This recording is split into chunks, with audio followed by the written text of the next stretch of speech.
Remember I told you guys that I was going to build a new greenhouse? Here it is. I'm kidding. You know, when I was getting rid of all the old panels from the Harbor Freight, I had, quite a few left over that were fairly new, because every year I had to keep buying panels to replace the old ones that were rotting out from, the UV was breaking them down. But I still had some that were kind of halfway decent. I mean, they were starting to, a little dirty, but they were starting to kind of get weak. But I wanted to do something with them instead of just tossing them. And since I've also been kind of like dragging out the process of building the new greenhouse, because it's going to be a fairly good size one, I'm going to start it this summer, but I needed somewhere to put my seedlings for the spring to get them out of the house. They needed to get out into the sunshine and get acclimated, and they were just getting too big. So I come up with this. I'll put a link below to my other channel where I gave a step-by-step instruction with the measurements and everything else on how to build it.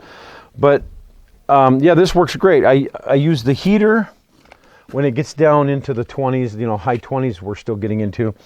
I use this little heater. Now it's probably not up to code, so if you build this, I'm not advocating it. But I also have those heat mats where they're just the size of a tray, and they're like 5 watts or something. And that, if it's only going to be in the 30s, then I use those. But if it's going to be colder, I use the little electric heater. But this works great. It's I was able to use these panels. They're kind of like, I had to hodgepodge and kind of twist them around and do stuff, but I actually ended up barely having enough to actually do this. And so yeah, I'm thoroughly pleased with it. So like I said, the link is in the description below to go out, and if you want to build one of these, it probably didn't cost me more than, I don't know, if I had to buy all the parts, I had a lot of them just laying around, so it's probably $100 or something to build this thing.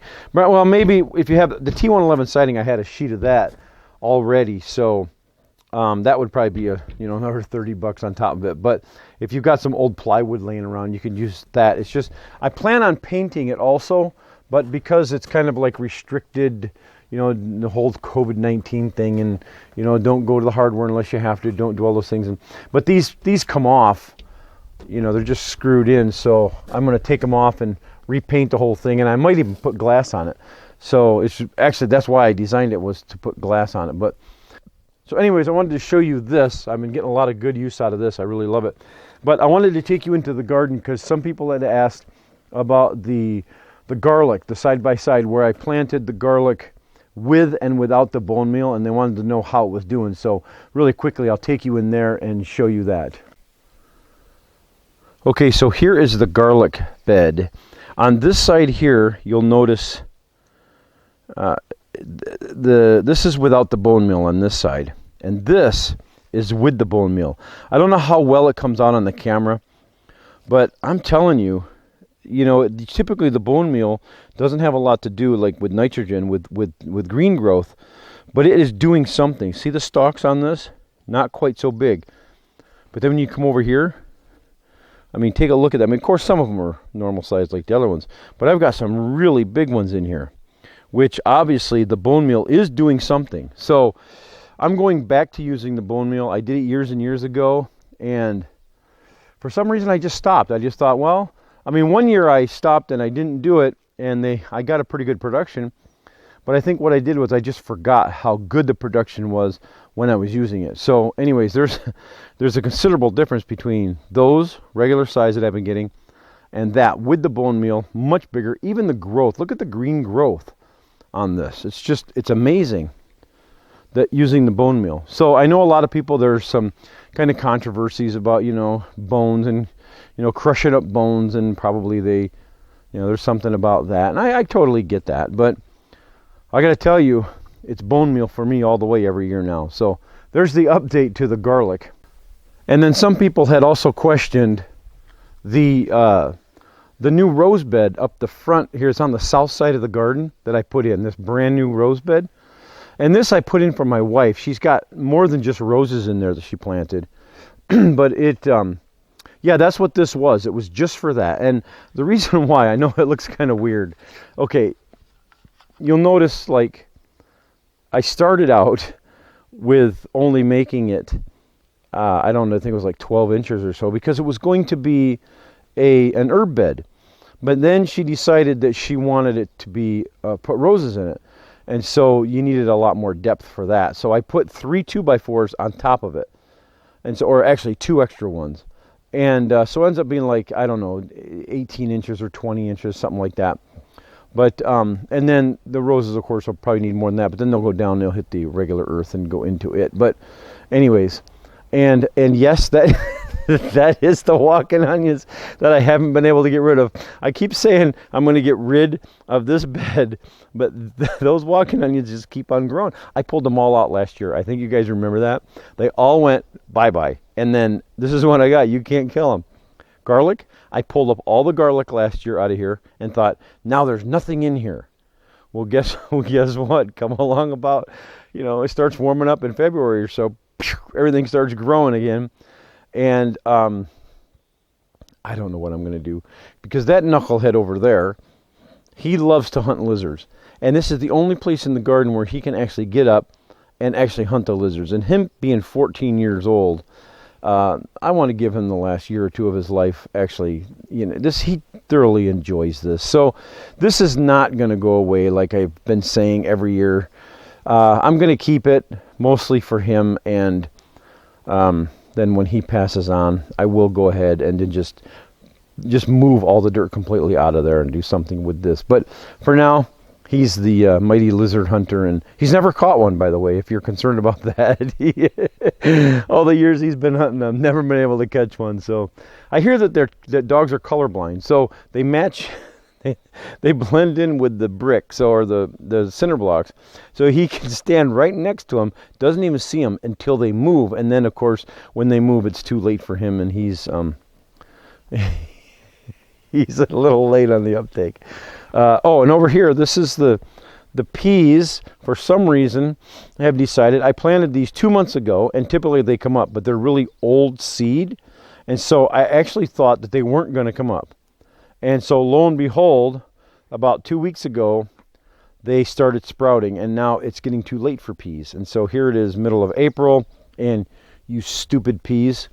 So this is one thing about making sure that all your seeds. So usually I pre-sprout my seeds, and so I didn't do that. So this was kind of a fail on that. But I'm gonna let them grow and see if they do produce something at least. But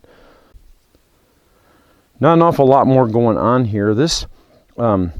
This was the rhubarb that I was going to pull out and actually put it into like a perennial bed, but I didn't. And look at it, decided to flower. And so, yeah, look at all this new growth. It was completely harvested last year. I'll tell you what, if you get like 4 plants and you plant rhubarb, you got rhubarb the rest of your life. I'm not kidding you. And there's a volunteer onion that came out of nowhere. I didn't even have onions. I did not have onions in this bed. And I have no clue how that onion got in there, but it's there, and I'm going to let it grow. So it's probably going to go to seed because it's a carryover from last year.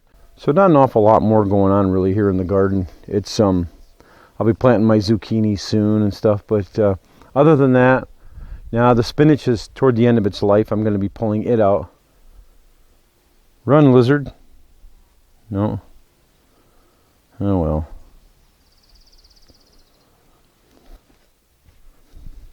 So there's the spinach that's at the end of its life. We've had some really hot days, close to 90 and stuff, and the spinach just doesn't like it when it's like that. So we've been eating it all winter long, and it is time for it to go away. And the onion seeds that I planted last fall are doing really well. I'm really happy with those. And yeah, this is the lettuce that I've been pulling out, and it's going away because it's at the end of its life. Run, lizard. And then these here were the carryover. Let me show you these. These are the carryover. When you have regular garlic and you plant it and you let it keep splitting, after a while it does this. It's kind of like little greens. Let me show you one. So you end up with this stuff here like this, and it doesn't even turn into a bulb anymore. It just forms like this, a little bulb on the bottom, and then they clump together and they just keep splitting underground. and you end up with these wonderful greens. But I've got, look at all this. This I just pulled out like in just about 10-15 seconds. I got a ton of them. And that's what happens when you ignore your garlic, which can be a blessing if you like garlic greens. But so if you want garlic greens, just let your onions stay in the ground, let them split, and then just harvest the greens, and they won't form big bulbs anymore. At least that's what's happened with me. And these came out of the bed down there at the end there. And I see, so I've got more here. You can see what they look like right there. You see right there? These are not going to form bulbs.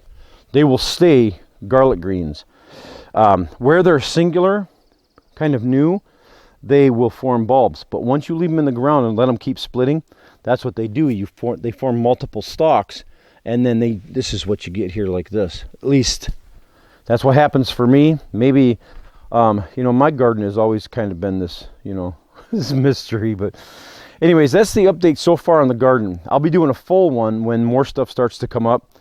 And then I'll be doing more planting. But anyway, stay tuned for that, guys. Thanks a lot for watching. And don't forget to check the link below to go out and build that greenhouse. All right? Thanks, guys. We'll catch y'all later.